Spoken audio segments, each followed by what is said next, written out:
കുറെ ഡിസ്റ്റർബിംഗ് ആയിട്ടുള്ള കുറച്ച് കാര്യങ്ങൾ ഉള്ള കുറച്ച് സീനുകൾ തുടക്കത്തിലുണ്ട്. പക്ഷേ അത് നമ്മൾ പറഞ്ഞിട്ട് കാര്യമില്ല. അൺഫോർച്ചുനേറ്റ്ലി ഇന്ത്യയിൽ അങ്ങനെ പല സംഭവങ്ങൾ നടന്നിട്ടുണ്ട്. അത് എന്തുകൊണ്ട് ആ ഒരു ഇമോഷൻ നമ്മൾ കറക്റ്റായിട്ട് മനസ്സിലാക്കി കഴിഞ്ഞാൽ മാത്രമേ ക്ലൈമാക്സിന് എടുക്കുമ്പോഴത്തേക്കും നമുക്കത് മനസ്സിലാക്കാൻ പറ്റുള്ളൂ.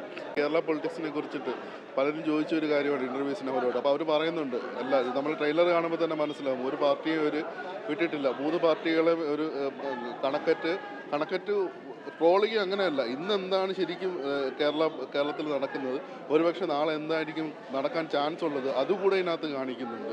ഫാമിലി പൊളിറ്റിക്സ് ആണെങ്കിൽ കൂടെ തന്നെ വർഗീയപരമായിട്ടുള്ള പരാമർശങ്ങൾ വരുന്നതാണെങ്കിൽ നേരത്തെ തന്നെ പറഞ്ഞൊരു കാര്യമാണ്, ഖുറൈഷി അബ്രഹാം ആരായിരിക്കും അതിനെക്കുറിച്ചുള്ള ഉണ്ടാവും ഈ സിനിമയ്ക്കകത്ത്. അപ്പോൾ അത് കാണിക്കുന്നുണ്ട്. അപ്പോൾ നമ്മൾ പെട്ടെന്ന് നോക്കുമ്പോഴത്തേക്കും കുറേ കാര്യങ്ങൾ നമ്മൾ ഹിന്ദി ഡയലോഗ്സ് മാത്രം വരുന്ന ഒരു ഹിന്ദി സിനിമ കാണുന്ന പ്രതീതിയായിരിക്കും. അത് കഴിഞ്ഞ് വരുമ്പോഴത്തേക്ക് അബ്രോഡിലെ കുറച്ച് കാര്യങ്ങളാണ് കാണിക്കുന്നത്, വേറെ രാജ്യങ്ങളിലെ കാര്യങ്ങൾ. അപ്പം പെട്ടെന്ന് നമുക്ക് തോന്നുന്നതെന്ന് വെച്ചാൽ ഇതൊരു വേറൊരു തലത്തിലേക്ക് ശുരു പോകും. അത് കഴിഞ്ഞ് വീണ്ടും കേരളത്തിലേക്ക് വരും. അപ്പോൾ നമ്മൾ ഈ ഒരു കണക്ഷൻ ത്രൂ ഔട്ട് മെയിൻറ്റെയിൻ ചെയ്ത് പോയി കഴിഞ്ഞാൽ തീർച്ചയായിട്ടും പിന്നെ ഇതൊരു വ്യത്യസ്തപരമായിട്ടുള്ള സിനിമയാണ്. ലാർജർ ക്യാൻവാസിൽ ഒരു വൈഡർ ഓഡിയൻസിന് വേണ്ടി എടുത്തൊരു സിനിമയാണ്. അത് നമ്മൾ കൂടെ മനസ്സിലാക്കി അത് അക്സെപ്റ്റ് ചെയ്തിട്ട് സിനിമ കണ്ടു കഴിഞ്ഞാൽ സിനിമ ഇഷ്ടപ്പെടും. ഇപ്പോൾ എനിക്ക് വ്യക്തിപരമായിട്ട് പലയിടത്തും ഒരു ലാഗ് അടുപ്പിച്ചായിരുന്നു. അപ്പം അങ്ങനത്തെ ഒരു ഇതുണ്ട്.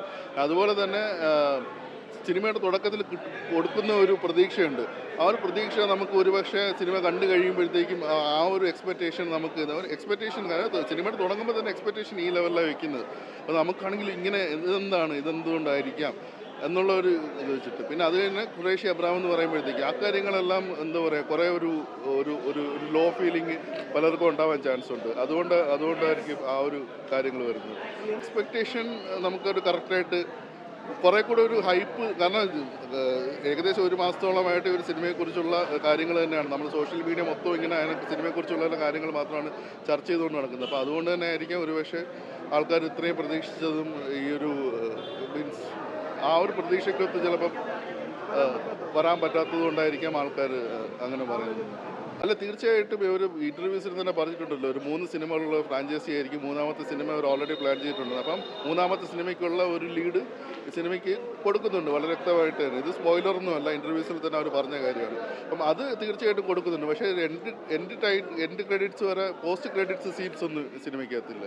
റോഡിൽ ഷൂട്ട് ചെയ്ത കുറേ കാര്യങ്ങളുണ്ട്. അപ്പം അതെല്ലാം നല്ല രീതിയിൽ തരും. ഇപ്പം നമ്മളിപ്പം പൊതുവേ ഒരു ഇന്ത്യൻ സിനിമയിൽ നമ്മൾ ഇങ്ങനത്തെ കാര്യങ്ങൾ എടുക്കുമ്പോഴത്തേക്കും അല്ലെങ്കിൽ ആക്ടേഴ്സിനെ കാസ്റ്റ് ചെയ്യുന്ന കാര്യത്തിൽ, ഉദാഹരണത്തിന് ഞാൻ പറഞ്ഞു കഴിഞ്ഞാൽ KGF എന്ന സിനിമയിൽ തന്നെ CEO ആരാണെന്ന് ചോദിക്കുന്ന ഒരു സീനുണ്ട്.